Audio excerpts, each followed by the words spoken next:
વડોદરાથી એક મહત્વપૂર્ણ ખબર આવી રહી છે। વડોદરામાં પૂરમાં નુકસાનીનું વળતર આપવાની લાલચ આપી અને છેતરપિંડી કરનાર 2 શખ્સો પકડાયા છે। આરોપીઓએ શહેરના વિવિધ વિસ્તારના રિક્ષા ચાલકોને લાલચ આપી અને સોનાના દાગીના અને રોકડ રકમ પડાવી લીધી। ચોરીના મુદ્દામાલ સાથે ક્રાઇમ બ્રાન્ચે 2 આરોપીઓને ઝડપી લીધા। ક્રાઇમ બ્રાન્ચની તપાસમાં 7 ગુનાનો ભેદ પણ ઉકેલાયો છે।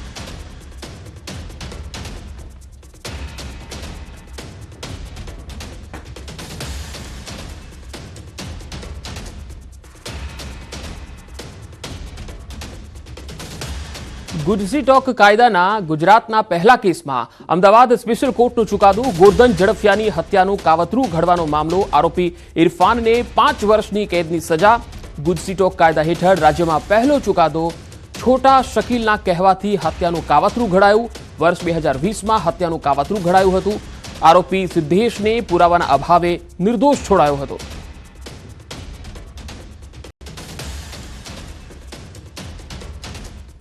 સુરતના લાલગેટમાં હત્યાની ઘટના સામે આવી છે। માત્ર પાણીની લાઈન બાબતે બોલાચાલી થયા બાદ હત્યા કરી દેવામાં આવી। સુરતના લાલગેટના ઘાસતીપુરા ખાતે રહેતા અફજલ પટેલ નામના યુવકની ચપ્પુના ઘા ઝીકી કરપીણ હત્યા કરી દેવાઈ। મૃતકના ઘર પાસે રહેતા 2 યુવકોએ જ તેની હત્યા કરી હતી। પોલીસ તપાસમાં સામે આવ્યું કે થોડા સમય પહેલા આરોપીઓને મૃતક વચ્ચે પાણીની પાઇપલાઇન નાખવા બાબતે માથાકૂટ થયેલી, જેની અદાવત રાખી બંને આરોપીઓએ મૃતકને ચપ્પુના 2 જેટલા ઉપરાછાપરી ઘા ઝીક્યા। પોલીસે બંને હત્યારાઓને ઝડપી આગળની તપાસ હાથ ધરી। આ બંને જે પડોશી હતા અને એ લોકોને પાણીની પાઇપલાઇન નાખવાને અનુસંધાને 25મીએ સાંજે એ લોકો વચ્ચે થોડીક બોલાચાલી થયેલ હતી અને પછી સમાધાન પણ થઈ ગયેલું હતું। પરંતુ રાત્રે 1:30 વાગ્યાની આસપાસ જ્યાં મરણ જનાર છે ત્યાંથી પસાર થતો તો એ વખતે બોલાચાલી ફરીથી થતાં બંને ભાઈઓએ ચપ્પા વડે એની પર એસોલ્ટ કરી અને એનું મૃત્યુ નિપજાવ્યું હતું। અમદાવાદના ધંધુકામાં નવનિર્મિત રેલવે ઓવરબ્રિજ પર બાઇક અને કાર સામસામે અથડાતા અકસ્માત થયો। અકસ્માતમાં બાઇક સવાર 70 ફૂટ ઓવરબ્રિજ પરથી નીચે પટકાયો। અકસ્માતમાં બાઇક સવાર ગંભીર રીતે ઇજાગ્રસ્ત થયો, જ્યારે અન્ય 2 વ્યક્તિઓ ઇજાગ્રસ્ત થયા। ઇજાગ્રસ્તોને ધંધુકા RMS હોસ્પિટલમાં ખસેડાયા। ગંભીર રીતે ઇજાગ્રસ્ત બાઇક સવારને વધુ સારવાર માટે અમદાવાદ ખસેડાયો હતો। દિવસે દિવસે વધતા અકસ્માતોની સંખ્યાને ઘટાડવા સરકારની સાથે પોલીસ વિભાગ પણ કામગીરી કરી રહ્યું છે। આ જ કામગીરીના ભાગરૂપે સુરત પોલીસે કાર્યવાહી કરી। અકસ્માતો માટે ગાડીમાં હાઈ વોલ્ટેજ ફ્લેશ લાઇટ અકસ્માતો માટે સૌથી વધુ જવાબદાર હોય છે। આ લાઇટ્સને કારણે સામેના વ્યક્તિની આંખોમાં અંધારા આવી જતા હોય છે, ત્યારે સુરત પોલીસે ડુમસ રોડ પર જતી આવતી ગાડીઓને અટકાવી અને દંડની કામગીરી કરી હતી। એટલું જ નહીં, પોલીસે ગાડીઓના શોરૂમના મેનેજર અને મિકેનિકને સાથે રાખી કામગીરી કરી હતી।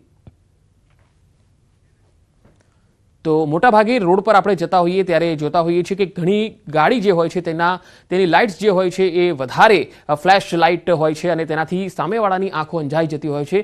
આ પ્રકારની લાઇટો નખાવવાવાળા જે કાર ચાલકો છે, કારના માલિકો છે, તેની સામે પણ એક્શન લેવામાં આવી રહ્યું છે, જેના કારણે આ પ્રકારના જે અકસ્માતો જે થતા હોય છે તેને નિવારી શકાય, ઘટાડી શકાય।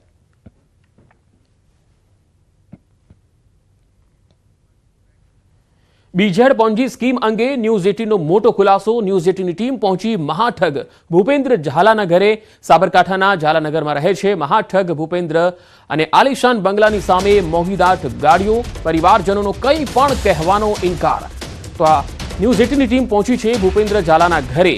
આ એ વ્યક્તિ છે કે જેણે 1ના 3 કરવાની લાલચ આપી અને લોકો પાસેથી કરોડો રૂપિયાનું રોકાણ મેળવ્યું। સાબરકાંઠા હોય, અરવલ્લી હોય કે પછી રણાસણ હોય, હિંમતનગર હોય, ઉત્તર ગુજરાતના અનેક વિસ્તારના લોકોને ફસાવી લીધા છે અને લગભગ 5 થી 6 હજાર કરોડનું આ આખું કૌભાંડ જે છે તેણે આચર્યું હોવાનું સામે આવી રહ્યું છે। CID ક્રાઇમની ટીમે ગઈકાલે પણ અહીંયા તપાસ કરી હતી અને તેના અલગ અલગ ઠેકાણા ઉપર તપાસ હાથ ધરાઈ હતી। તેના 2 એકાઉન્ટ પણ એવા છે કે જ્યાં 175 કરોડના ટ્રાન્ઝેક્શન મળી આવ્યા છે। બીઝેડ નામથી તેણે આ પોન્જી સ્કીમ છે એ શરૂ કરી હતી અને લોકોને એવા ભરમાવ્યા કે લોકો લાલચમાં ફસાઈ ગયા અને ઘણા તો એવા ભણેલા ગણેલા લોકો છે કે જેઓ શિક્ષક હોય એવા લોકો પણ તેની જાળમાં આવી ગયા અને પોતાની મહા બચત જે કહેવાય એ તેને સોંપી દીધી હતી અને હવે તેઓ પસ્તાઈ રહ્યા છે। જો કે હાલ ન્યૂઝ 18ની ટીમ જ્યારે તેના ઘરે પહોંચી, તેના નિવાસ સ્થાને પહોંચી, ત્યારે તેના પરિવારજનો હવે કંઈ પણ કહેવાનો ઇનકાર કરી દીધા છે।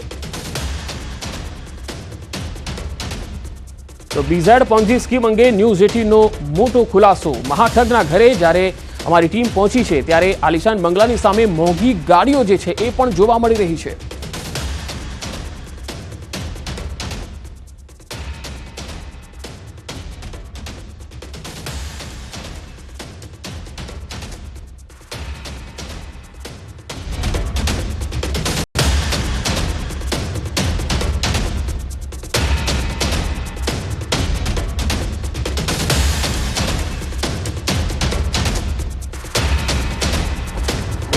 BZ પોન્જી સ્કીમમાં જે રીતે લોકોએ ઇન્વેસ્ટ કર્યા અને ત્યારબાદ જે ભાંડો ફૂટ્યો છે તેને લઈને CID ક્રાઇમે તપાસ તેજ કરી છે. અલગ અલગ જગ્યાએ દરોડા પાડવામાં આવી રહ્યા છે અને ભૂપેન્દ્રસિંહ ઝાલા સામે LOC પણ જાહેર કરવાની કાર્યવાહી થઈ ચૂકી છે. ત્યારે ન્યૂઝ 18 એક્સક્લુઝિવ એમના ઘરે પહોંચી છે, ત્યાં વાત કરવાની કોશિશ કરી કે કંઈ બોલવા એ લોકો તૈયાર હોય, પરંતુ તેમને ખબર જ નથી કે ભૂપેન્દ્રસિંહ ક્યાં છે. તેમને આ ઘટનાથી ખબર નહીં હોવાનું તેમના પરિવારજનોનું કહેવું છે. ત્યારે આપ જોઈ શકો છો કે આલિશાન ગાડીઓ છે, આલિશાન વસ્તુઓ છે, એ તમામ અહીંયા દેખાઈ આવે છે અને ક્યાંક ને ક્યાંક જે રીતે કરોડોનું કૌભાંડની વાત છે, 6000 કરોડનું કૌભાંડની અત્યારે વાત સામે આવી રહી છે. ત્યારે તપાસ જે છે CID ક્રાઇમ કરી રહી છે. હકીકત શું છે તે તપાસ બાદ ખ્યાલ આવશે, પરંતુ ક્યાંક ને ક્યાંક જે રીતે ગુજરાતની અંદર જે પોન્જી સ્કીમની વાત સામે આવી છે, બહુ સમય બાદ આ પ્રકારની એક મોટું કૌભાંડ જે ગુજરાતમાં સામે આવ્યું છે તેને લઈને કાર્યવાહીનું જે છે CID ક્રાઇમ દ્વારા કરવામાં આવી રહી છે. પરંતુ તપાસમાં હકીકત શું છે એ તપાસ બાદ ખ્યાલ આવશે, ખરેખર ઘટનામાં રિયાલિટી શું છે.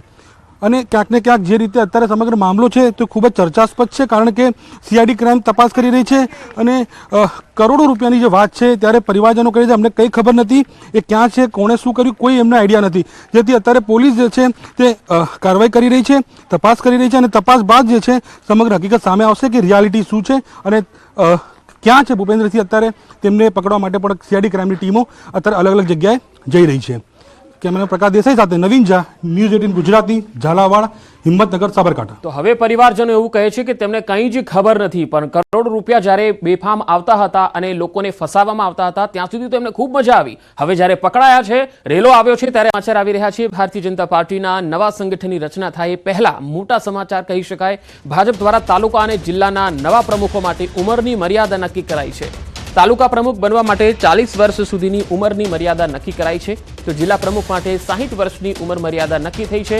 એટલે કે હવે 40 વર્ષથી વધુ ઉંમરના કોઈ નેતા તાલુકા પ્રમુખ અને 60 વર્ષથી મોટી ઉંમરના નેતા જિલ્લા પ્રમુખ બની શકશે નહીં. આમ ભાજપની યોજાયેલી બેઠકમાં 5-15 તારીખ સુધીમાં મંડળની રચના માટે અને વય મર્યાદા ધ્યાનમાં રાખીને નિયુક્તિ અંગે માર્ગદર્શન આપ્યું. ભાજપ તાલુકા અને શહેરી સાથે 580 મંડળના અધ્યક્ષની પ્રક્રિયા શરૂઆત કરી દેશે, જ્યારે 15 થી 30 તારીખ સુધીમાં જિલ્લા અધ્યક્ષની નિમણૂકની પ્રક્રિયા હાથ ધરાશે. બુદ્ધ સમિતિના ગઠન બાબત 30 નવેમ્બર સુધીમાં સમગ્ર ગુજરાતની અંદર બુદ્ધ સમિતિનું ગઠન પૂર્ણ કરવાનું છે. આ સંગઠન પર્વ એક ઉત્સાહરૂપ બની રહ્યું છે. ઠેર ઠેર બુદ્ધ અધ્યક્ષોના સરઘસો નીકળી રહ્યા છે, ઢોલ નગારા સાથે સ્વાગત થઈ રહ્યું છે.